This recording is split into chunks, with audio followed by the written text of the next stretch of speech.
5000-ഓളം ജീവനക്കാർ, 250 കോടിയുടെ വിറ്റുവരവ്, 2030-ൽ IPO ലക്ഷ്യം, ഏഷ്യയിലെ ഏറ്റവും വലിയ ഡെന്റൽ പ്രോസസസ് കമ്പനി, ലോകത്തെ ഏറ്റവും മികച്ച ക്വാളിറ്റിയുള്ള ഡെന്റൽ പ്രൊഡക്റ്റുകൾ വേറെങ്ങുമല്ല.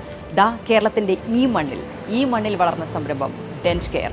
മൂവാറ്റുപുഴയിൽ നിന്ന് ലോകത്തോളം വളർന്ന dental industry. Shri John Kuriakose, മൂവാറ്റുപുഴയിൽ നിന്നും അങ്ങയുടെ വളർച്ച ലോകത്തോളമാണ്. എങ്ങനെയാണ് ഏഷ്യയിലെ തന്നെ ഏറ്റവും വലിയൊരു ഡെന്റൽ ലാബ് വളർത്തിയെടുക്കാൻ സാധിച്ചത്?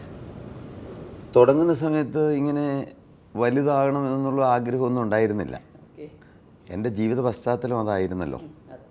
ഒന്നുമില്ലാത്തൊരു കുടുംബത്തിൽ ജനിച്ചു, തലമുറകളായി ഭ്രാന്ത് ബാധിച്ച കുടുംബം, ഒന്നിനും മാർഗമില്ലാത്തൊരു കുടുംബം, കൂലിപ്പണിക്കാരായിട്ടുള്ള മാതാപിതാക്കൾ, ഒരു നേരത്തെ ആഹാരത്തിന് പോലും കരഞ്ഞതായ ബാല്യകാലം. അതുകൊണ്ട് ജീവിതത്തിൽ 15 വയസ്സ് വരെയും ഒരിക്കലും ഒരു സ്വപ്നം കണ്ടിരുന്ന മനുഷ്യനല്ല ഞാൻ. ജീവിതത്തിലൊരു അഭിവൃദ്ധി കിട്ടുമെന്ന് ചിന്തിച്ചിട്ടേ ഇല്ല. എൻ്റെ പിതാവിൻ്റെ രോഗം, തലമുറകളായി ഭ്രാന്ത് ബാധിച്ച കുടുംബം ഞങ്ങളുടെ. കൂലിപ്പണിയെടുക്കുന്ന വീട്ടിൽ വെച്ചാണ് പിതാവിന് ഭ്രാന്ത് ബാധിക്കുന്നത്. കുറേ പേര് കൂടി പിടിച്ച് കൈയും കാലും എല്ലാം കെട്ടി തൃശ്ശൂർ ഭ്രാന്താശുപത്രി കൊണ്ടുവന്നാക്കി. എല്ലാവരാലും ഉപേക്ഷിക്കപ്പെട്ടവരായിരുന്നു ഞങ്ങൾ. അതിനു മുമ്പ് അമ്മയെ കൂലിപ്പണിക്ക് പോലും എൻ്റെ പിതാവ് കൊണ്ടുപോയിരുന്നില്ല. അമ്മയുടെ കുടുംബത്തിൻ്റെ പശ്ചാത്തലം പറഞ്ഞാൽ അമ്മയുടെ അപ്പനും അമ്മയും എല്ലാം വളരെ ചെറുപ്പത്തിൽ തന്നെ ഈ ഭൂമിയിൽ നിന്ന് മാറ്റപ്പെട്ടു. 7 വയസ്സുള്ളപ്പോൾ അമ്മ ഒരു കീറത്തുണി എടുത്തുകൊണ്ട് വീടുകൾ തോറും കയറി ഇറങ്ങി നടന്നിട്ടുണ്ട്. ഒരു നേരത്തെ ആഹാരം തരുമോ എന്ന് ചോദിച്ച്. ആ കൂട്ടത്തിൽ ഞങ്ങളുടെ വീട്ടിലും അമ്മ വന്നിട്ടുണ്ട്. അത്രമാത്രം ദയനീയമായ പശ്ചാത്തലമായിരുന്നു അമ്മയുടെ. വീട്ടിലൊരു സ്വസ്ഥതയില്ല, സമാധാനമില്ല. എന്തിന് ജീവിക്കണമെന്ന് ചിന്തിച്ച് അമ്മ 3 പ്രാവശ്യം ആത്മഹത്യക്ക് ശ്രമിച്ചു. എന്നും കരച്ചിലായിരുന്നു ഞങ്ങളുടെ വീട്ടിൽ. അമ്മ ഉച്ചവരെ കൂലിപ്പണിയും ബാക്കി സമയം ആ വീട്ടിൽ അടുക്കളപ്പണിയെല്ലാം ചെയ്തു കൊടുത്താൽ അവിടെ ബാക്കി വരുന്ന ചോറും കറികളും എല്ലാം ഒരു മൺചട്ടിയിലിട്ട് കൊണ്ടുവരുന്നത് കഴിക്കാൻ ഞാൻ കൊതിയോടെ ഇരുന്നിട്ടുണ്ട്. അങ്ങനെയായിരുന്നു ഞങ്ങളുടെ യൗവനകാലം വരെ. ഈ ഫാദറിന് ഭ്രാന്ത് വന്നതോടുകൂടി ഞാൻ ഒന്നുകൂടി ഉറപ്പിച്ചു ദൈവമില്ല എന്ന്. അതിനു മുമ്പേ എൻ്റെ മനസ്സിലുള്ള ചിന്ത, ദൈവമില്ല, ദൈവമുണ്ടെങ്കിൽ എന്തുകൊണ്ടാണ് ഞങ്ങളുടെ കുടുംബത്തിൽ മാത്രമേ ഇങ്ങനെ തലമുറകളായി ഭ്രാന്ത് വരുന്നത്? ഞാനൊരു ക്രിസ്ത്യാനിയെ ജനിച്ചതുകൊണ്ട് പള്ളിയിൽ പോയി ആരാധനയൊക്കെ സംബന്ധിച്ചു. അതിലപ്പുറം ഒരു വിശ്വാസം എനിക്കുണ്ടായിരുന്നില്ല. എന്നാൽ വ്യക്തിപരമായി എൻ്റെ ജീവിതത്തിൽ ഞാൻ ജീവിതം ദൈവത്തിനായി സമർപ്പിച്ചതോടുകൂടി എനിക്ക് എൻ്റെ ജീവിതം മുഴുവനും അത്ഭുതമായി തീർന്നു. എൻ്റെ അമ്മ കണ്ണുനീരോടുകൂടി പ്രാർത്ഥിച്ചു എൻ്റെ പിതാവിൻ്റെ രോഗം മാറാൻ. അതിനു മുമ്പ് പല പള്ളികളിലും മാറി മാറി കൊണ്ടുപോയിട്ടുണ്ട്, അമ്പലങ്ങൾ തോറും കയറി ഇറങ്ങി നടന്നിട്ടുണ്ട്. ഞങ്ങളുടെ വീട്ടിൽ വെച്ച് ഒരു കുഞ്ഞപ്പൻ പണിക്കുന്ന ഒരു ആശാരിയെ കൊണ്ട് മന്ത്രവാദവും ചെയ്യിപ്പിച്ചു. എന്നിട്ടും ഭ്രാന്ത് മാറിയില്ല. അതോടുകൂടി അമ്മ കടുത്ത നിരാശയിലായിരുന്നു. എനിക്ക് എങ്ങനെയെങ്കിലും മരിച്ചാൽ മതി എന്നായിരുന്നു അമ്മയുടെ ചിന്ത. അമ്മ 3 പ്രാവശ്യം ആത്മഹത്യക്ക് ശ്രമിച്ചിട്ടുണ്ട്. അങ്ങനെ ഇരിക്കുമ്പോഴാണ് അമ്മ ഉള്ളത് കൃത്യമായിട്ട് പറഞ്ഞാൽ താഴത്തെ വീട്ടിലെ മറിയാമ്മ ചേച്ചിയുടെ ഒരു വെള്ളമുണ്ട് വായ്പ മേടിച്ചു കൊടുത്ത്. അമ്മയ്ക്ക് മുണ്ടുണ്ടായിരുന്നില്ല. കീറിപ്പറഞ്ഞൊരു ചട്ടയിട്ടുകൊണ്ട് ആദ്യമായി പ്രാർത്ഥനായോഗത്തിന് പോണത്. ഒരു സമാധാനമില്ലാതെയാണ് അമ്മ പോയത്. പക്ഷേ ആ പ്രസംഗം കേട്ടപ്പോൾ സമാധാനത്തിനൊരു മാർഗമുണ്ടെന്നും ജീവിതം ദൈവത്തിനായി വിട്ടുകൊടുത്താൽ സമാധാനം ലഭിക്കുമെന്നും അമ്മ കേൾക്കാനിടയായി. അമ്മ അവിടെ നിന്ന് കരഞ്ഞ് പ്രാർത്ഥിച്ചു, എൻ്റെ ദൈവമേ എനിക്കൊരിറ്റ് സമാധാനം തരണമെന്ന്. അങ്ങനെയാണ് ഞങ്ങളുടെ ജീവിതത്തിൻ്റെ അഭിവൃദ്ധിയിലേക്കുള്ള ആദ്യത്തെ തുടക്കം. സാറിൻ്റെ ഒരു വളരെ ബുദ്ധിമുട്ടിയ ബാല്യം, അതിനുശേഷം ജീവിതത്തിൽ എല്ലാവർക്കും ഒരു ടേണിംഗ് പോയിന്റ് ഉണ്ടാവുമല്ലോ. എവിടെയെങ്കിലും ഒരു മാറ്റം എല്ലാവർക്കും ജീവിതത്തിൽ ഉണ്ടാകും. അപ്പം ഒരു സംരംഭത്തിലേക്ക് അങ്ങ് എങ്ങനെയാണ് വരുന്നത്? ഈ ഒരു നേരത്തെ പറഞ്ഞ ദുരിതപൂർണമായ ഒരു ബാല്യത്തിൽ നിന്നും എങ്ങനെയായിരുന്നു ആ മാറ്റം? പഠിക്കാൻ ഞാൻ മണ്ടനായിരുന്നു. എനിക്ക് SSLCക്ക് 600-ൽ 251 മാർക്ക് കിട്ടിയുള്ളൂ. കണക്കിന് എനിക്ക് 50-ൽ 7 മാർക്ക് കിട്ടിയുള്ളൂ. കഷ്ടപ്പെട്ട് പഠിച്ചിട്ടും ഒരിക്കലും മാർക്ക് കിട്ടിയില്ല എന്നുള്ളത് എന്നെ വളരെയേറെ നിരാശപ്പെടുത്തി. ആ കാലങ്ങളിൽ ഞാൻ ചിന്തിച്ചിട്ടുണ്ട്, എനിക്ക് പഠിക്കാൻ കഴിയില്ല, തുടർന്ന് പഠിക്കാൻ മാർഗ്ഗമില്ല, കോളേജിൽ പഠിക്കാൻ വലിയ ആഗ്രഹം. എൻ്റെ പിതാവ് എന്നോട് പറഞ്ഞു, എടാ പഠിപ്പിക്കാൻ വിടാൻ മാർഗ്ഗമില്ല, നീ റബ്ബർ വെട്ട് പഠിച്ചോളാൻ. ഞാൻ റബ്ബർ വെട്ടുകാരനായിട്ട് 15-ാമത്തെ വയസ്സിൽ ജീവിതം ആരംഭിച്ചു. ഞാൻ റബ്ബർ വെട്ടിക്കൊണ്ട് നടക്കുമ്പോൾ ആ റബ്ബർ തോട്ടത്തിൻ്റെ സൈഡിലൂടെ ഉള്ള വഴിക്കൂടെ എൻ്റെ കൂടെ പഠിച്ചവരെല്ലാം കോളേജിൽ പോകുന്ന കാണുമ്പോൾ ഞാൻ ഏങ്ങലടിക്കും. എനിക്ക് പഠിക്കാൻ കഴിഞ്ഞില്ലല്ലോ എന്നോർത്ത് ഞാൻ സങ്കടപ്പെട്ട് കരഞ്ഞ് പ്രാർത്ഥിച്ചിട്ടുണ്ട്, എൻ്റെ ദൈവമേ എനിക്കൊരു ജോലി തരുമോ? അങ്ങനെയാണ് ഞാൻ മൂവാറ്റുപുഴ പട്ടണത്തിൽ ഒരു ഡെൻ്റൽ ക്ലിനിക്കിൽ ഒരു അറ്റൻഡറായിട്ട് ജോലിയിൽ പ്രവേശിച്ചത്. അന്ന് ജോലി സമയം 8 മുതൽ 5:30 വരെയാണ്. എൻ്റെ ജോലി എന്ന് പറഞ്ഞു കഴിഞ്ഞാൽ കാലത്ത് വന്നാൽ തറ തുടയ്ക്കുക, ടോയ്ലറ്റ് വാഷ് ചെയ്യുക, 11:30 ഡോക്ടർക്ക് ചായ മേടിച്ചുകൊണ്ട് കൊടുക്കുക, ഉച്ചയ്ക്ക് ഡോക്ടർ ഊണ് കഴിച്ചു കഴിഞ്ഞാൽ പാത്രം കഴുകി വയ്ക്കുക, വൈകിട്ട് ഈ കോട്ടണെല്ലാം, ദന്താശുപത്രിയാണല്ലോ, പേഷ്യൻസ് തുപ്പിയിട്ടിരിക്കുന്ന ചോരയുള്ള കോട്ടണെല്ലാം അതെല്ലാം കൊണ്ട് വേസ്റ്റ് ബിന്നിലിടുക, ഇതെല്ലാമായിരുന്നു. പക്ഷേ എനിക്ക് ജോലി കിട്ടിയപ്പോൾ ഒരു സ്വർഗം കിട്ടിയ പ്രതീതിയായിരുന്നു. ഞാൻ കാലത്തെ 8 മണിക്ക് പകരം 6:30 മണിക്ക് വരും. എൻ്റെ എല്ലാ ജോലിയും നേരത്തെ തീർത്ത് വയ്ക്കും. അന്ന് 250 രൂപയായിരുന്നു ആദ്യത്തെ ശമ്പളം. ഞാൻ നേരത്തെ വന്ന് എല്ലാ ജോലിയും തീർത്ത് വയ്ക്കുന്നത് കണ്ടിട്ടായിരിക്കണം എൻ്റെ പഴയ യജമാനന് എൻ്റെ ആ ഉത്സാഹം കണ്ടിട്ടായിരിക്കണം അദ്ദേഹം എന്നെ വെപ്പുപല്ല് സെറ്റ് ചെയ്യാൻ പഠിപ്പിച്ചു. അപ്പോൾ എനിക്ക് ക്ലിനിക്കിൽ അകത്ത് പേഷ്യൻസിൻ്റെ അടുത്ത് നിൽക്കാനുള്ള അവസരമെല്ലാം കിട്ടി. ഞാൻ ആ വെപ്പുപല്ല് സെറ്റ് ചെയ്യാനുള്ളത് പെട്ടെന്ന് പഠിച്ചു. ആ കാലങ്ങളിൽ ഇന്ത്യയിലാകെ 2 ഡെൻ്റൽ ലാബേ ഉണ്ടായിരുന്നുള്ളൂ. ക്രൗൺ ആൻഡ് ബ്രിഡ്ജ് ഉണ്ടാക്കുന്ന 2 പ്രോഡക്റ്റ് മാത്രം. മെറ്റൽ കൊണ്ട് ക്രൗൺ ഉണ്ടാക്കുന്നു, പൊട്ടിപ്പോയ പല്ലുകൾക്ക് ക്യാപ്പിടുന്നു. അതിൻ്റെ പുറമെയുള്ള ഭാഗത്ത് 4-5 കളർ മാത്രമേ ഉള്ളൂ. അക്രലിക് കൊണ്ട്, പ്ലാസ്റ്റിക് കൊണ്ട് കവറിങ് കൊടുക്കുന്നു ഫേഷ്യൽ സർഫസിൽ. ഈ 2 പ്രോഡക്റ്റ് ചെയ്തുകൊണ്ട് വന്നിരുന്നിടത്ത് നിന്ന് ഈ ഡെൻ്റൽ ലാബിൽ നിന്ന് ചെയ്തുകൊണ്ട് വന്നു കഴിഞ്ഞാൽ ഇത് പകുതിക്ക് പകുതി പേഷ്യൻ്റ് മുതൽ ഫിറ്റ് ആവില്ല. ഡോക്ടർ മണിക്കൂറുകൾ ഇങ്ങനെ ഗ്രൈൻഡ് ചെയ്യും ലെയ്ത്തിൽ, ഡോക്ടർ കൈ പൊള്ളും. പേഷ്യൻസ് ഇങ്ങനെ മണിക്കൂറുകൾ സമയങ്ങളോളം വായി തുറന്നിരിക്കണം. അപ്പോൾ എനിക്കന്ന് പേരെന്ന് പറഞ്ഞുകൂടാ, പക്ഷേ ടെമ്പറോ മാൻഡിബുലർ ജോയിൻ്റ് എന്നാണ് ഈ ജോയിൻറ്റിന് പറയുന്ന പേര്. വായി കുറേ നേരം തുറന്നിരിക്കുമ്പോൾ പേഷ്യൻറ്റിന് ഇവിടെയെല്ലാം വേദന വരും. ചിലപ്പോൾ ഉച്ചയ്ക്ക് ഡോക്ടർ ഊണ് പോലും കഴിക്കില്ല. ജോണേ ഞാൻ ഇനി ഇത് ചെയ്യണില്ല ഈ വർക്കെന്ന് അദ്ദേഹം എന്നോട് പറയും. അപ്പോൾ ഇതെല്ലാം കണ്ടപ്പോൾ എൻ്റെ മനസ്സിലൊരാശ, ഒരാഗ്രഹം, ഇത് ചിലതെല്ലാം പേഷ്യൻ്റ് മൗത്തിൽ ഫിറ്റ് ആവുന്നുണ്ടല്ലോ, അപ്പോൾ എന്തുകൊണ്ട് ഒരു ഡെൻ്റൽ ലാബ് തുടങ്ങിക്കൂടാ? എൻ്റെ മനസ്സിൽ ദൈവം ഒരാഗ്രഹം, ഒരു സ്വപ്നം തന്നാന്നാണ് എൻ്റെ ചിന്ത ഇന്ന്. പക്ഷെ അന്ന് 250 രൂപ മാസ ശമ്പളം, ഒരു ചെറിയ ഡെൻ്റൽ ലാബ് തുടങ്ങണമെങ്കിൽ 20 ലക്ഷം രൂപ വേണം മിനിമം. എങ്ങനെ ചിന്തിക്കാൻ പോലും പറ്റില്ലല്ലോ. ഒരു കൊല്ലം മുഴുവൻ പണിയെടുത്താൽ 3000 രൂപ കിട്ടുള്ളൂ. പക്ഷെ ഞാൻ തളർന്നില്ല. ഞാൻ തികഞ്ഞ ദൈവവിശ്വാസിയായി തീർന്നിരുന്നല്ലോ. ഞാൻ രാപകലില്ലാതെ അധ്വാനിക്കാൻ ആരംഭിച്ചു. എൻ്റെ മാതൃസ്ഥാപനത്തിൽ പകൽ മുഴുവൻ ജോലി ചെയ്യും, രാത്രി മുഴുവൻ ഞാൻ അങ്ങ് മൂലമറ്റം മുതൽ മൂവാറ്റുപുഴ വരെയുള്ള ക്ലിനിക്കുകളിലെല്ലാം രാത്രി ജോലി ചെയ്യും. ഒരു ഡെഞ്ചർ സെറ്റ് ചെയ്ത് കൊടുത്തു കഴിഞ്ഞാൽ 50 രൂപ 60 രൂപ അങ്ങനെയെല്ലാം കിട്ടും. ഒരു ദിവസം തന്നെ 5 എണ്ണം സെറ്റ് ചെയ്ത് കൊടുക്കും. അങ്ങനെ 5.25 വർഷം, 1 മണിക്കൂർ ചില ദിവസങ്ങളിൽ, ഞായറാഴ്ച ദിവസങ്ങളിൽ 3 മണിക്കൂർ, അങ്ങനെയെല്ലാം ഉറങ്ങി രാപകലില്ലാതെ അധ്വാനിച്ചു. ചുരുക്കി പറഞ്ഞാൽ 5.25 വർഷം കൊണ്ട് ഏതാണ്ട് 4.25 ലക്ഷം രൂപയോളം സമ്പാദിച്ചു. ഒരു 25,000 രൂപ ഒരു ബ്ലേഡ് ബാങ്കിൽ നിന്ന് 36% പലിശയ്ക്ക് എടുത്തു. 15 ലക്ഷം രൂപ സൗത്ത് ഇന്ത്യൻ ബാങ്കിൽ നിന്ന് ലോൺ എടുത്തു. അങ്ങനെ 20 ലക്ഷം രൂപ മൂലധനം ഉണ്ടാക്കി. അങ്ങനെയാണ് 6 ജോലിക്കാരെ വെച്ച് 290 സ്ക്വയർ ഫീറ്റ് സ്ഥലത്ത് 88-ൽ ഡെൻകെയർ ആരംഭിച്ചത്. താങ്കൾക്ക് മനസ്സിലായി എന്താണ് ശരിക്കും ഒരു പെയിൻ പോയിന്റ് എന്നുള്ളത്, അല്ലെങ്കിൽ ആളുകൾക്കുണ്ടാകുന്ന പ്രശ്നം മനസ്സിലാക്കിക്കൊണ്ടാണ് അങ്ങ് ഒരു സംരംഭം തുടങ്ങിയത്.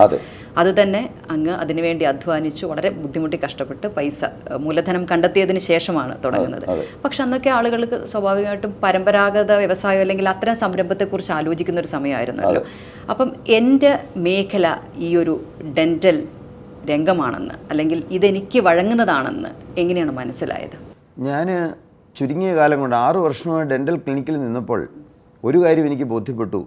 പേഷ്യൻസിന് ഓരോരുത്തർക്കും, ഓരോ വ്യക്തികൾക്കും 32 പല്ലുണ്ട്. എല്ലാവർക്കും തന്നെ പല്ലിന് കേടുകളുണ്ട്. കോടിക്കണക്കിന് മനുഷ്യർ തന്ന് നമ്മുടെ രാജ്യത്തുണ്ടല്ലോ. ഇതിൻ്റെ സ്കേഴ്സിറ്റി, ഇത് ചെയ്തു കൊടുക്കാനുള്ള ഡെൻ്റൽ ലാബുകളില്ല. അപ്പോൾ ഇതിൻ്റെ അനന്തവിദൂരമായ സാധ്യത എനിക്ക് മുൻകൂട്ടി കാണാനിടയായി. അന്ന് ഞാൻ ഓർക്കുന്നുണ്ട്, ജർമ്മനിയിൽ നിന്ന് ആദ്യത്തെ കാസ്റ്റിംഗ് മെഷീൻ 7,90,000 രൂപ കൊടുത്താണ് മേടിച്ചത്. ഇന്ന് 18% ഇമ്പോർട്ട് ഡ്യൂട്ടി ഉള്ളൂ. അന്ന് 200% ഇമ്പോർട്ട് ഡ്യൂട്ടി. അന്ന് ഒരിക്കലും വ്യവസായം തുടങ്ങുക എന്ന് പറഞ്ഞു കഴിഞ്ഞാൽ, ഒരു മിഷനറി ഇമ്പോർട്ട് ചെയ്ത് തുടങ്ങുക എന്ന് പറഞ്ഞാൽ ചിന്തിക്കാൻ പോലും പറ്റുന്ന കാലമല്ല. ചിലരെല്ലാം പറഞ്ഞു പാരമ്പര്യമായി അപ്പന് ഭ്രാന്തുള്ളതുകൊണ്ട് മോനും ചെറിയ എന്തോ തുടക്കമാണെന്നാണ് തോന്നുന്നതെന്ന്. എന്നാൽ എനിക്കറിയാമായിരുന്നു ഇതിൻ്റെ അനന്തവിദൂരമായ സാധ്യതകൾ. ഞാൻ അന്ന് റിസ്ക് എടുക്കാൻ തയ്യാറായി. ഒരിക്കലും റിസ്ക് എടുക്കാതെ നമുക്ക് ഒരു വ്യവസായവും കെട്ടിപ്പടുക്കാൻ കഴിയില്ലല്ലോ. അങ്ങനെയാണ് ഡെൻകെയറിൻ്റെ ആരംഭം. 1988 തുടങ്ങി 30 വർഷം കഴിയുമ്പം കേരളത്തിൽ നിന്നും ലോകത്തേക്ക് വളർന്ന ഡെൻകെയർ എന്താണ് ആ ഒരു വളർച്ചയ്ക്ക് അങ്ങേ സഹായിച്ചത്? കേരളത്തിൻ്റെ ഒരു ബിസിനസ് വളക്കൂറുള്ള മണ്ണാണോ? എന്താണ് അങ്ങേക്ക് സഹായകരമായത്? എനിക്ക് വളരെ വ്യക്തമായൊരു അഭിപ്രായമുണ്ട്. പല വ്യവസായികളും പറയുന്നു കേരളം വ്യവസായത്തിന് പറ്റിയ മണ്ണല്ലെന്ന്. എന്നാൽ എൻ്റെ അഭിപ്രായത്തിൽ കേരളം പോലെ വ്യവസായത്തിന് പറ്റിയ ഒരു നാടില്ല, ഒരു മണ്ണില്ല എന്ന് വളരെ വസ്തുനിഷ്ഠമായിട്ട് എനിക്ക് പറയാൻ കഴിയും. എൻ്റെ 37 വർഷത്തെ അനുഭവത്തിലൂടെ. എത്ര നല്ലവരായ മനുഷ്യർ! ശരിയാണ്, പ്രശ്നങ്ങളില്ലാതെന്ന് നമുക്ക് പറയാൻ പറ്റില്ല. ബിസിനസ് തുടങ്ങുക എന്ന് പറഞ്ഞു കഴിഞ്ഞാൽ, ഒരു വ്യവസായം ആരംഭിക്കുക എന്ന് പറഞ്ഞാൽ തീർച്ചയായിട്ടും അതിന് ചലഞ്ചസ് ഉണ്ട്, അതിന് വെല്ലുവിളികളുണ്ട്, റിസ്ക്കും ഉണ്ട്.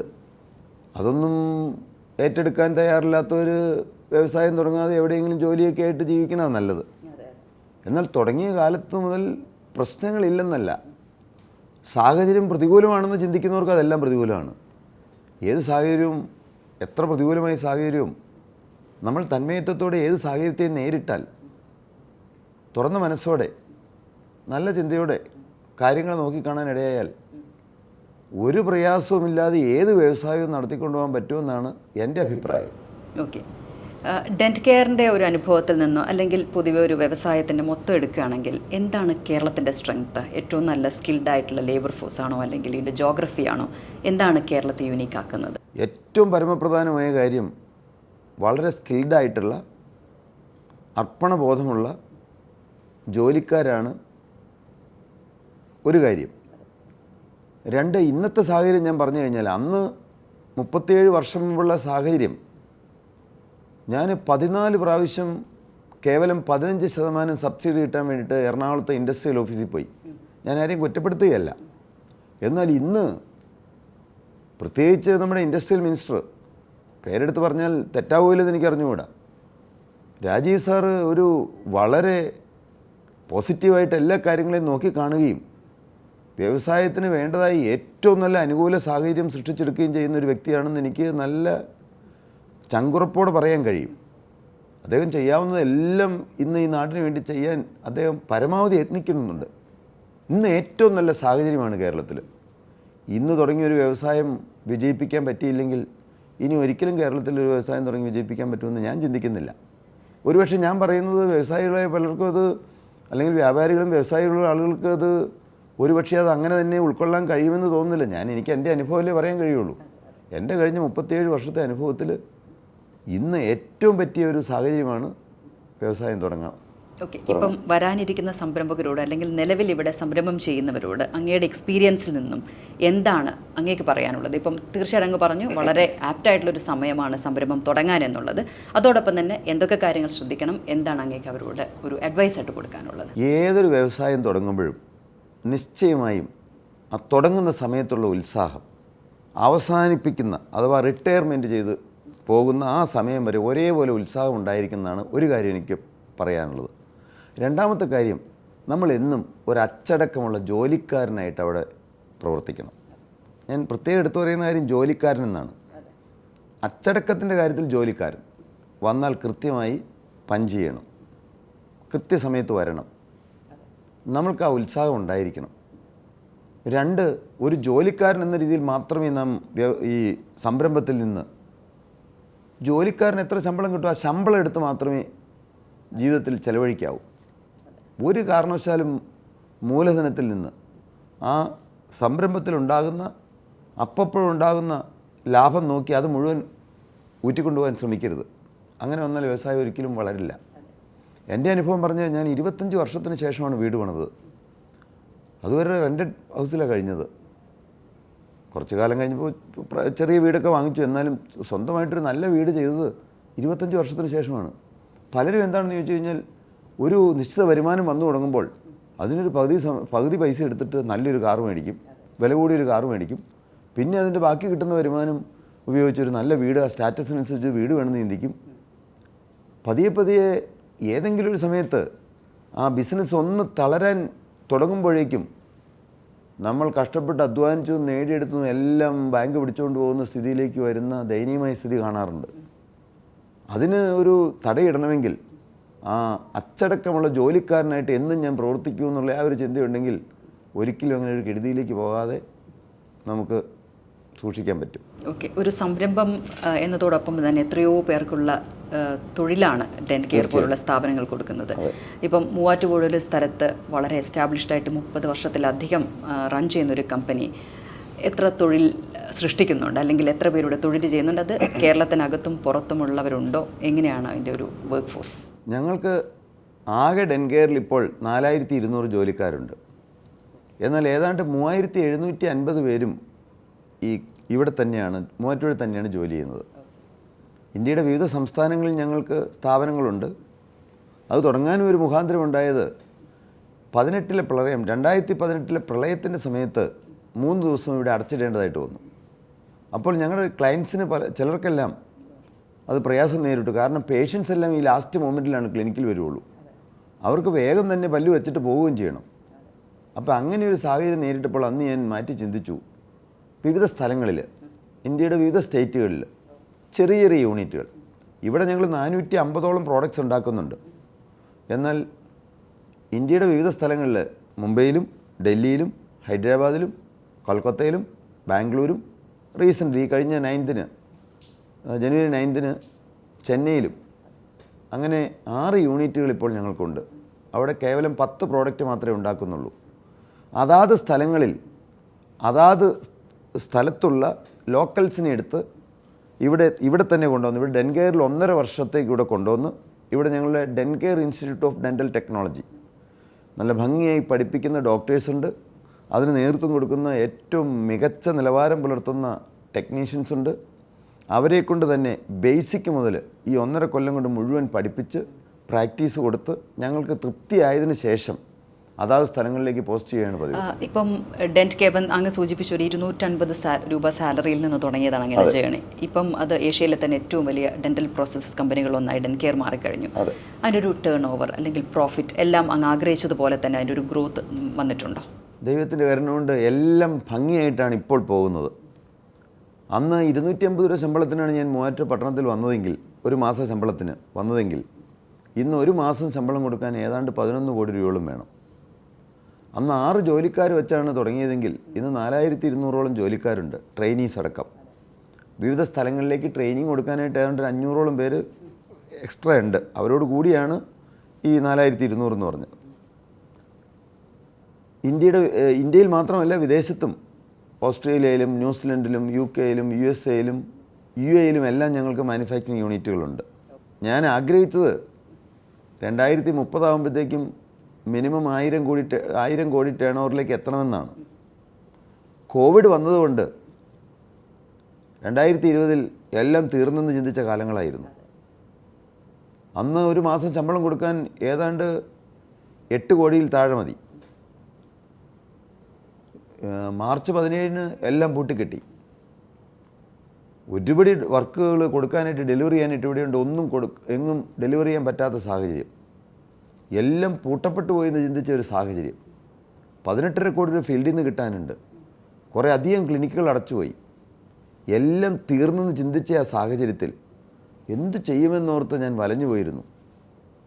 ഞാൻ ആ കാലങ്ങളിലെല്ലാം, എനിക്ക് ബിസിനസ് തുടങ്ങിയ കാലം മുതൽ കിട്ടുന്ന പണം മുഴുവൻ, എക്സ്ട്രാ വരുന്ന പണം മുഴുവൻ ഭൂമി മേടിക്കാനായിട്ട് ഇൻവെസ്റ്റ് ചെയ്തിരുന്നു.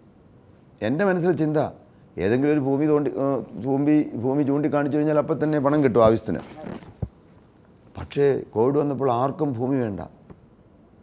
ഞാനങ്ങ് വല്ലാതെ മുഖത്തോട് മുഖം നോക്കി ഞാനും ഭാര്യയും കരഞ്ഞ കാലങ്ങളായിരുന്നു. എല്ലാം കൊണ്ടും വലഞ്ഞു പോയൊരു സമയം. ചിലരെല്ലാം ഇവിടെ വന്നിരുന്നു, ഡെൻ കെയർ കൊടുക്കുകയാണെന്ന് കേട്ടല്ലോ, കൊടുക്കുന്നുണ്ടോ എന്ന് വരെ ചോദിച്ചു. ബസ്സുകളെല്ലാം വിൽക്കാനിട്ടേക്കുവാണല്ലോ എന്നെല്ലാം ചിലരെല്ലാം വന്ന് പറഞ്ഞ് ഞാൻ ഇന്നും ഓർക്കുന്നുണ്ട്. എന്നാൽ ഞാൻ തളർന്നില്ല. ഒരു കാര്യം എനിക്ക് നല്ല ഉറപ്പായിരുന്നു, എൻ്റെ മനസാക്ഷിക്ക് വിരുദ്ധമായ ഒരു കാര്യവും ഞാൻ ഒരിക്കലും ചെയ്തിട്ടില്ല, ചെയ്യുകയുമില്ല. റോ മെറ്റീരിയലെല്ലാം ഒരല്പം ഒന്ന് മനസ്സ് മാറ്റി ചിന്തിച്ചാൽ, ഞാൻ ഇന്ന രാജ്യം എന്ന് പറയുന്നില്ല, നമ്മുടെ അയൽ രാജ്യങ്ങളിൽ നിന്നെല്ലാം വില കുറഞ്ഞ റോ മെറ്റീരിയൽസ് എടുത്ത് പണമുണ്ടാക്കുക എന്നുള്ള ഒറ്റ ലക്ഷ്യത്തിൽ പ്രവർത്തിക്കുന്ന അനേകം സ്ഥാപനങ്ങളുണ്ട്. ഞാൻ ആരെയും കുറ്റപ്പെടുത്തി പറയുകയില്ല. എന്നാൽ ഞാൻ തുടങ്ങിയ കാലത്ത് തന്നെ എനിക്ക് നിശ്ചയമുണ്ടായിരുന്നു, ഞാനൊരു കാര്യം ചെയ്യുന്നത് ദൈവത്തിന് എങ്ങനെ ചെയ്തു കൊടുക്കുന്നു അങ്ങനെയായിരിക്കും എല്ലാ പേഷ്യൻസിനും ചെയ്തു കൊടുക്കുന്നത്. അതുകൊണ്ട് എല്ലാം തികഞ്ഞവരായിട്ട് ഞാൻ പറയുകയല്ല. പക്ഷേ റോ മെറ്റീരിയലിൻ്റെ കാര്യത്തിൽ ഒരിക്കലും പേഷ്യൻസിന് ഹാനികരമാവുന്ന ഒരു കാര്യവും ചെയ്യുകയില്ല എന്നുള്ള വ്യക്തമായ തീരുമാനം എനിക്കുണ്ടായിരുന്നു. അതങ്ങനെ തന്നെ പാലിച്ചു വരികയും ചെയ്തു. അതുകൊണ്ട് ദൈവത്തിൻ്റെ കരുണ ഒരിക്കലും ഞങ്ങൾ വിട്ടുമാറുകയില്ല എന്നുള്ളൊരു അചഞ്ചലമായ വിശ്വാസം എനിക്കുണ്ടായിരുന്നു. ഞാൻ പിന്നീടും അധ്വാനിക്കാൻ തുടങ്ങി. വേണം കേട്ടാൽ അത്ഭുതത്തൊന്നും തോന്നും, 28 കോടി രൂപ ഞാൻ ലോൺ എടുത്തു ശമ്പളം കൊടുക്കാനായി. ഞങ്ങളുടെ എംപ്ലോയീസിനെ, അവർക്ക് വേറെ ഒന്നും മാർഗമില്ല, വേറെ പെട്ടെന്നൊരു ജോലിയിലേക്ക് അവർക്ക് പോകാൻ കഴിയില്ല. ഞാൻ ആ ലോൺ എടുത്തു. 2 മാസമേ ശമ്പളം മുഴുവൻ കൊടുക്കാതിരുന്നുള്ളൂ. ബാക്കി എല്ലാം ശമ്പളമെല്ലാം കൊടുത്തു. ഒരു ഫീനിക്സ് പക്ഷിയെപ്പോലെ ഞങ്ങൾ എല്ലാം തീർന്നെന്ന് വിചാരിച്ചിടത്തുനിന്ന് വീണ്ടും ഉയർത്തെഴുന്നേറ്റ് വരാനിടയായി. പിന്നീട് ഞാൻ പലതും പഠിച്ചു അതിൽ നിന്ന്. എനിക്ക് ഒരു മൂലധനം എന്നും ഒരു 3 മാസത്തെ ശമ്പളം കൊടുക്കാനുള്ള പണം റിസർവ് ഫണ്ടായി കരുതണമെന്ന് ചിന്തിച്ചു. മുഴുവനൊന്നും സാധിച്ചിട്ടില്ലെങ്കിലും അതിനു വേണ്ടിയിട്ടുള്ള വളരെ അത്യുത്സാഹത്തിലുള്ള ഓട്ടത്തിലാണ് ഞങ്ങൾ. ഇന്ന് എല്ലാ കാര്യങ്ങളും ഭംഗിയായി പോകുന്നു. പ്രോഫിറ്റ് ഉണ്ട്, അത്യാവശ്യം പ്രോഫിറ്റ് ഉണ്ട്. എബിറ്റ നല്ലതുപോലെ അത്യാവശ്യം ഞങ്ങൾ ആഗ്രഹിക്കുന്ന രീതിയിലേക്ക് മുഴുവൻ എത്തിയില്ലെങ്കിലും ഒരു 90% എത്താനിടയായി.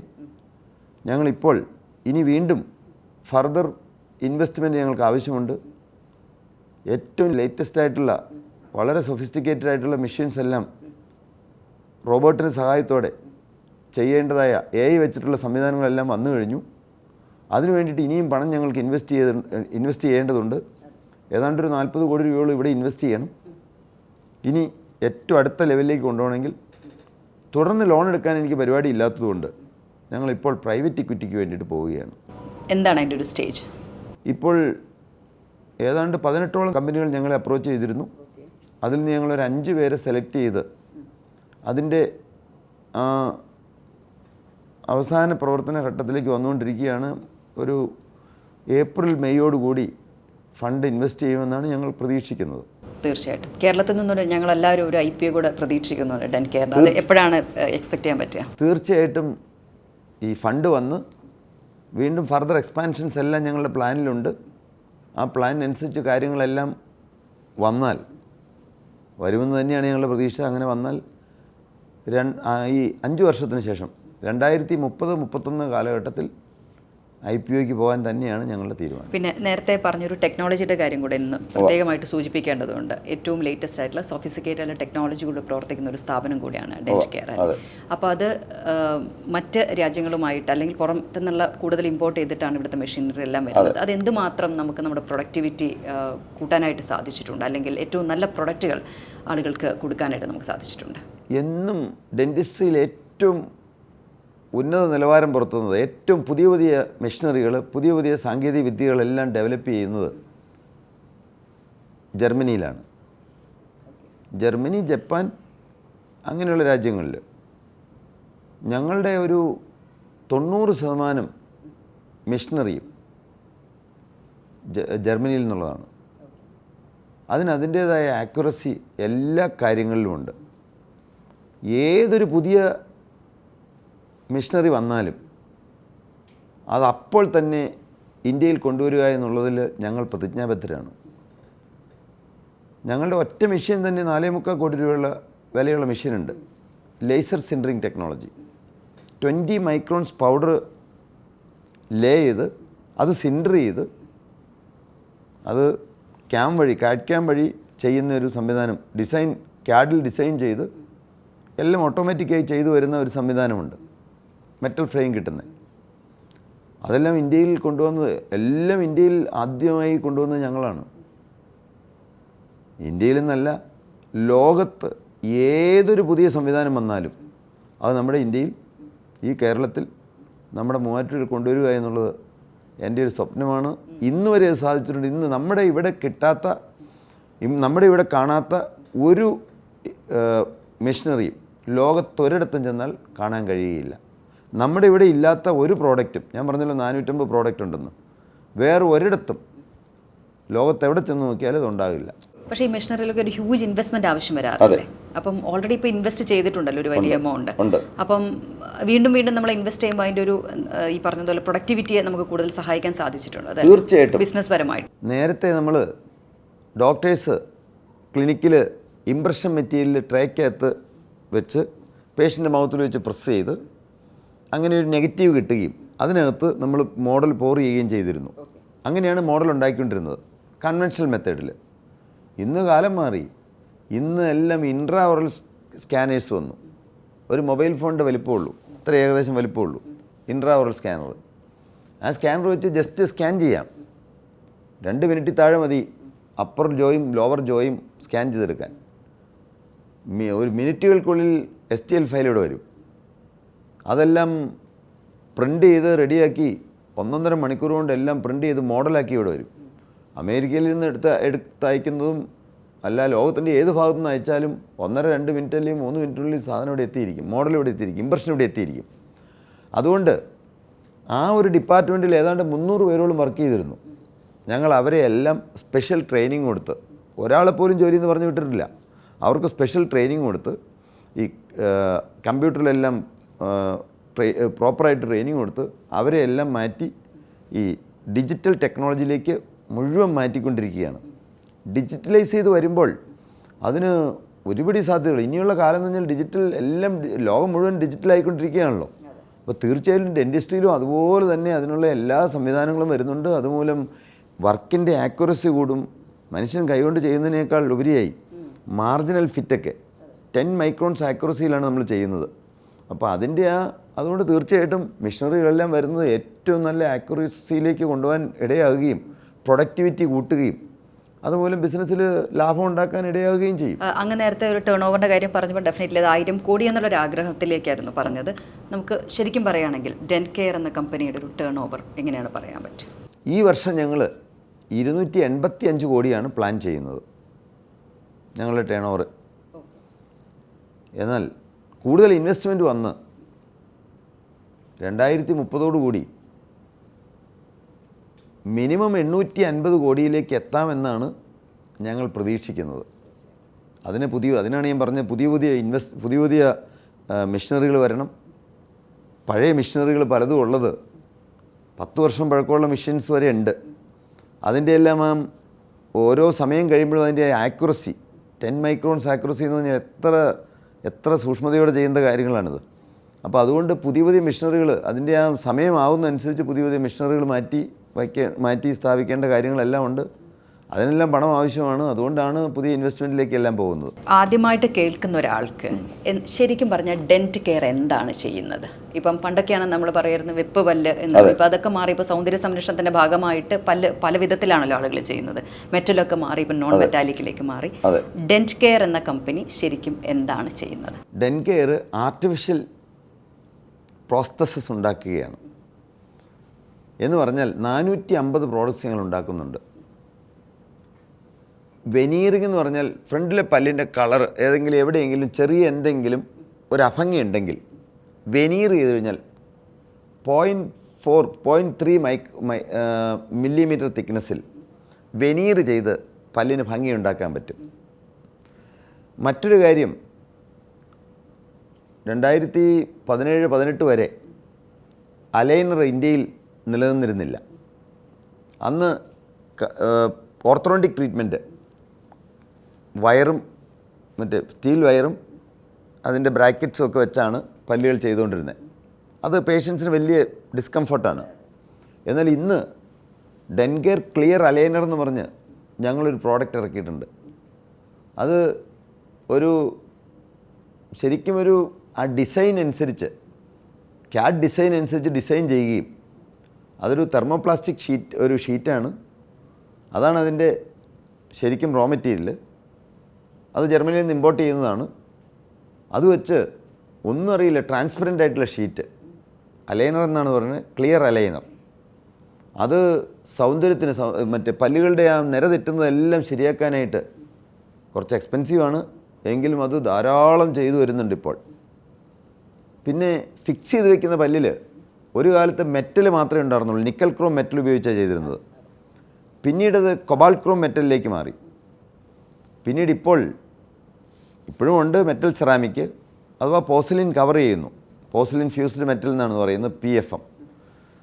അപ്പോൾ അതും മാറിയിട്ട് ഇപ്പോൾ സിർക്കോണിയം ഓക്സൈഡിൽ പല്ലുണ്ടാക്കുന്നത്, അത് മെറ്റൽ ഫ്രീ, ലിത്തിയം ഡിസിലിക്കേറ്റ് വെച്ച് പല്ലുണ്ടാക്കുന്ന ഒരു രീതി. ഡെൻകെയർ സിർക്കോണിയ എന്ന് പറഞ്ഞ ഒരു പ്രോഡക്റ്റ്.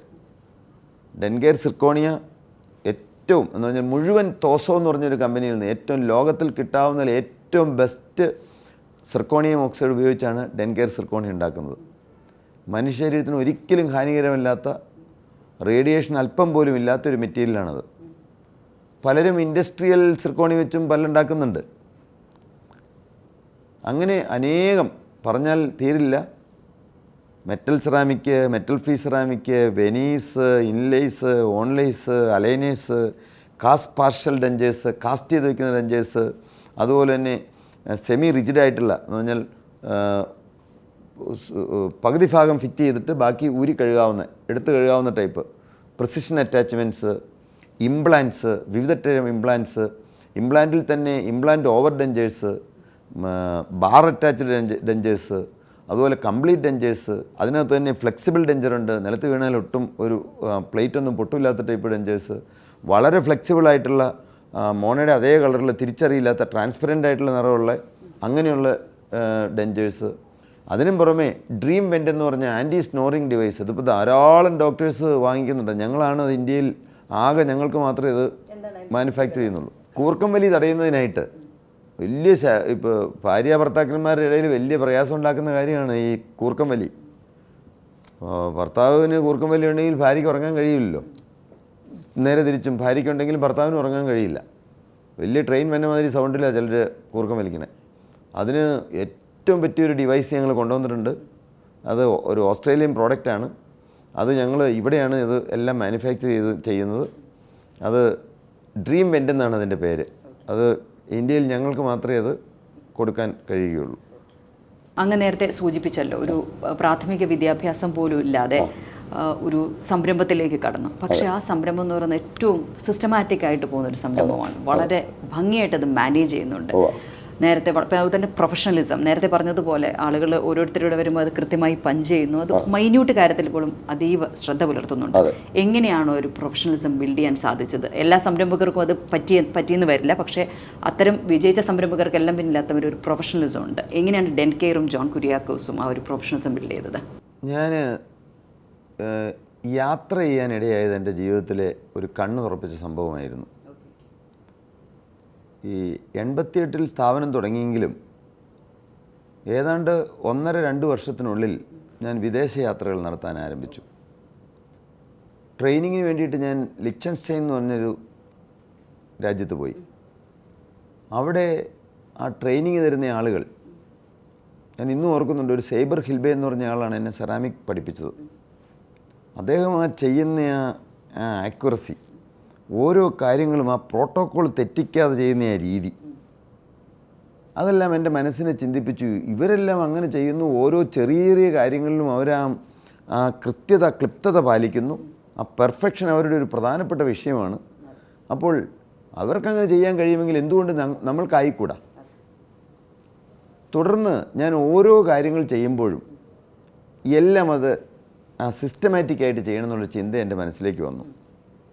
ഇങ്ങനെയൊന്നും ഇന്ന് പോകുന്ന പോലെ എല്ലാം ഒന്നും ചിന്തിക്കാം, അങ്ങനെയൊന്നും ഭംഗിയാക്കാമെന്നൊന്നും അങ്ങനെ ഒരു ചിന്തയൊന്നും വന്നില്ലല്ലോ. എന്നാൽ കാലങ്ങൾ മാറി വരുന്നതനുസരിച്ച് ഒരിക്കലും ഒരു വ്യക്തി കേന്ദ്രീകൃതമായിരിക്കരുത് ഒരു സ്ഥാപനത്തിൻ്റെ വളർച്ച എന്ന് ഞാൻ ചിന്തിച്ചു. എല്ലാം സിസ്റ്റം കേന്ദ്രീകൃതമാകണം.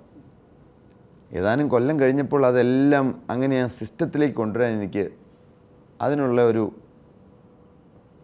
അതിനുള്ളൊരു കാഴ്ചപ്പാട് കിട്ടി. പിന്നെ അനേകം കോൺഫറൻസുകൾ അറ്റൻഡ് ചെയ്യുന്നു, വളരെയേറെ വ്യവസായികളുമായിട്ട് സംസാരിക്കുന്നു, യാത്രയെല്ലാം പോകുമ്പോൾ പലരെയും പരിചയപ്പെടാനിടയാകുന്നു, അവരുടെയെല്ലാം അനുഭവങ്ങൾ നമുക്ക് കേട്ടറിയാനിടയാകുന്നു, അവരുടെയെല്ലാം അവരെങ്ങനെയാണ് ഓരോ സിസ്റ്റം ബിൽഡ് ചെയ്യുന്നതെല്ലാം അറിയാനിടയായി. അങ്ങനെ എല്ലാം സിസ്റ്റമാറ്റിക്കായിട്ട് ചെയ്യാൻ ഇന്ന് ചുരുക്കി പറഞ്ഞാൽ ഞാനോ ഞങ്ങളുടെ ഈ ബോർഡ് മെമ്പേഴ്സ് ആരും ഇല്ലെങ്കിലും CEO-യും ചീഫ് ഓപ്പറേറ്റിംഗ് ഓഫീസറും അതിൻ്റെ താഴെ ഏതാണ്ട് 300ഓളം പേര് ഡെൻകെയറിനെ മാനേജ് ചെയ്യാനായിട്ട് വളരെ ഭംഗിയായിട്ട് സിസ്റ്റമാറ്റിക്കായിട്ട് മാനേജ് ചെയ്യാനായിട്ടൊരു ടീം നമുക്കുണ്ട്. ഏതാനും ചിലരങ്ങ് പെട്ടെന്ന് പോയി എന്നുള്ളത് കൊണ്ട് ഒരിക്കലും ഡെൻകെയറിന് പകരം വേറെ ഒരാളെ അവിടെ സിസ്റ്റത്തിൽ കയറ്റി വെച്ചാൽ ഒരു പ്രശ്നവുമില്ലാതെ ഇത് മുമ്പോട്ട് പോകുമെന്നുള്ളത് ഇന്ന് ഞാൻ മനസ്സിലാക്കുന്നൊരു സത്യമാണ്. 10ാം ക്ലാസ്സിൽ നിന്നും ഇടയ്ക്ക് മുറിഞ്ഞു പോയൊരു വിദ്യാഭ്യാസം ഉണ്ടല്ലോ. പക്ഷേ നമ്മുടെ മേഖലയ്ക്ക് വേണ്ടി, പ്രത്യേകിച്ച് ഒരു ഡെന്റൽ മേഖലയ്ക്ക് വേണ്ടി അങ്ങ് പ്രത്യേകമായിട്ടൊരു കോഴ്സ് ചെയ്തു എന്ന് എനിക്കറിയാം. എന്തായിരുന്നു അത് പ്രത്യേകമായിട്ട് പഠിച്ചത്? ഡെന്റൽ ലാബ് തുടങ്ങുന്ന സമയത്ത് ആകെ 2 പ്രോഡക്ട്സേ ഉള്ളൂ. പക്ഷെ അന്ന് തുടങ്ങിയതിന് ശേഷം എനിക്ക് മനസ്സിൽ അതിയായ ഒരു ആഗ്രഹം, ഡെന്റൽ ടെക്നീഷ്യൻ കോഴ്സ് പഠിക്കണം. ഞാൻ ആഴ്ചയിൽ ഒരു ദിവസം മാത്രം യാത്ര ചെയ്ത് കോളേജിൽ അഡ്മിഷൻ എടുത്ത് ഞാൻ ഡെന്റൽ ടെക്നീഷ്യൻ കോഴ്സ് പഠിച്ച യൂണിവേഴ്സിറ്റിയിൽ ഏറ്റവും നല്ല മാർക്കോടെ പാസ്സാവാൻ എനിക്കിടയായി. ഞാനൊരു സർട്ടിഫൈഡ് ഡെന്റൽ ടെക്നീഷ്യനാണ്. സംരംഭത്തിലെ എത്ര സക്സസ് പറഞ്ഞാലും എനിക്ക് തോന്നുന്നു തിരിച്ച് നമ്മൾ ചെല്ലേണ്ടത് കുടുംബത്തിലേക്കാണ്. കുടുംബജീവിതത്തിൻ്റെ സക്സസ്സും വളരെ ഇമ്പോർട്ടൻ്റ് ആണ്. ഒപ്പം ഈ ഒരു വർക്ക് ലൈഫ് ബാലൻസ് ആണ് ഇപ്പം നമ്മളെല്ലാം സംസാരിക്കുന്നത്. ഇപ്പോഴത്തെ എല്ലാ സംരംഭകരുടെയും പ്രശ്നവുമാണ്. എങ്ങനെയാണ് അങ്ങയുടെ ഒരു കുടുംബജീവിതം സക്സസ്ഫുള്ളായി മുന്നോട്ട് പോകുന്നത്? ഞാൻ 27ാമത്തെ വയസ്സിലാണ് വിവാഹം കഴിക്കുന്നത്. എനിക്ക് ഏറ്റവും ആപ്റ്റായിട്ടുള്ള, എനിക്ക് ഏറ്റവും യോജിച്ചൊരു തക്ക തുണിയാണ് ദൈവം എനിക്ക് തന്നത്. എൻ്റെ ഭാര്യ ഫാർമസിസ്റ്റ് ആയിരുന്നു. എന്നാൽ ഇവിടെ വന്ന ശേഷം മുഴുവൻ സമയവും എൻ്റെ കൂടെ നിന്ന് ജോലിയെല്ലാം ഭംഗിയായി പഠിച്ചു. വളരെ നല്ല ഭംഗിയായിട്ട്, നല്ല കലയുള്ള, നല്ല കരകൗശല വസ്തുക്കൾ ചെയ്യാൻ നല്ല വിദഗ്ധയായൊരു പെൺകുട്ടിയാണ് എൻ്റെ ഭാര്യ. മിടുമിടുക്കിയാണ്. എൻ്റെ ഭാര്യ അറിയാതെ ഒരു കാര്യവും ചെയ്യില്ല. ഭാര്യയായിട്ട് ആലോചിക്കാതെ ഒരു കാര്യവും ചെയ്യുകയില്ല. മുഴുവൻ സമയം എൻ്റെ ഭാര്യയും എന്നോടൊപ്പം ബിസിനസ്സിലുണ്ട്. ഞാൻ ആരോടെങ്കിലും കടം മേടിക്കുന്നെങ്കിൽ, ഞാൻ ആർക്കെങ്കിലും കടം കൊടുക്കുന്നെങ്കിൽ, അല്ലെങ്കിൽ ബിസിനസ്സുമായിട്ടുള്ള എല്ലാ കാര്യങ്ങളും ഭാര്യയായിട്ട് ഡിസ്കസ് ചെയ്തിട്ട് മാത്രമേ ചെയ്യുകയുള്ളൂ. പല ഭർത്താക്കന്മാർക്കും ഭാര്യയെ ബഹുമാനിക്കുന്ന ശീലമില്ല. കുടുംബത്തിൽ ഒരു സ്വർഗീയമായ സമാധാനമില്ലെങ്കിൽ, ആ സമാധാനകരമായൊരു അന്തരീക്ഷം അല്ലെങ്കിൽ, എന്നെ സംബന്ധിച്ച് പറഞ്ഞു കഴിഞ്ഞാൽ ബിസിനസ് വളർത്തിക്കൊണ്ട് പോകുക എന്ന് പറഞ്ഞു കഴിഞ്ഞാൽ ആർക്ക് വേണ്ടിയിട്ട് ചെയ്യണം, എന്തിനു വേണ്ടിയിട്ട് ചെയ്യണം എന്നുള്ളൊരു ചിന്ത വരും. എന്നാൽ കുടുംബത്തിൽ അങ്ങനെ ഒരു ഐക്യത്തിൻ്റെ അന്തരീക്ഷമാണെങ്കിൽ അത് രണ്ടു കൂട്ടരും ശ്രമിക്കണം. ഞാൻ തീർച്ചയായിട്ടും എൻ്റെ ഭാര്യയെ ബഹുമാനിക്കുന്നു, എൻ്റെ ഭാര്യയെ കരുതുന്നു, എൻ്റെ ഭാര്യയെ സ്നേഹിക്കുന്നു. എൻ്റെ ഭാര്യ എന്നെ, ഞങ്ങൾ രണ്ടുപേരും ഒറ്റ ഹൃദയമാണ്. അതൊരു സൗഭാഗ്യമാണ് നല്ലൊരു ഭാര്യയെ ലഭിക്കുക എന്ന് പറയുന്നത്. ഞാനൊരു ഭാഗ്യവാനാണ് ആ കാര്യത്തിൽ. ഇന്നത്തെ തലമുറയ്ക്ക് നല്ലൊരു സന്ദേശമാണ്. അപ്പോൾ അത് അങ്ങനെ തന്നെ നിലനിൽക്കട്ടെ എന്നുള്ളതാണ് ഞങ്ങളുടെ എല്ലാം ആഗ്രഹം. അവസാനമായിട്ടൊരു ചോദ്യം കൂടെ. എല്ലാ പണക്കാരും നല്ല സംരംഭകരാകുന്നില്ല. അപ്പോൾ ആ സംരംഭകത്വത്തിന് പിന്നിൽ ഒരു മണി മാനേജ്മെൻ്റ് ഉണ്ടല്ലേ? എന്താണ് ആ ഒരു സക്സസ്, മണിയെ സംബന്ധിച്ചിടത്തോളം സക്സസ് മന്ത്രം? അത് തീർച്ചയായിട്ടും ബിസിനസ്സിൽ നിന്ന് പണമെടുത്ത് സ്വന്തം കാര്യങ്ങൾക്ക് ഉപയോഗിക്കരുത്. ഒരു ജോലിക്കാരനായിട്ട് എന്നും തുടരണം. ശമ്പളം മേടിക്കുന്ന പൈസ എടുത്തുകൊണ്ട് വീട് വയ്ക്കാം, കാറ് മേടിക്കാം, അങ്ങനെയുള്ള കാര്യങ്ങളെല്ലാം ചെയ്യാം. ആ ഡിസിപ്ലിൻഡ് ആയിട്ടുള്ളൊരു ലൈഫ്, അച്ചടക്കമുള്ള ഒരു ജോലിക്കാരനായി എന്നും വർത്തിക്കുക, ജോലിക്കാരൻ്റെ രീതി പറയുമ്പോൾ. എന്നാൽ ജോലി ചെയ്യുന്ന കാര്യത്തിൽ അല്ലെങ്കിൽ ഉത്തരവാദിത്വം എടുക്കുന്ന കാര്യത്തിൽ ജോലിക്കാരനെ സംബന്ധിച്ച് it is A part of his life. But ഒരു ഓൺടർപ്രണറെ സംബന്ധിച്ച് അവൻ്റെ സംരംഭം ഇറ്റ് ഈസ് ഹിസ് ലൈഫ്, അവൻ്റെ ജീവിതമാണ്. അതെന്നും അവന് ഓർമ്മ വേണം. അതാണ് എനിക്ക് ഈ കാര്യത്തെക്കുറിച്ച് പറയാനുള്ളത്.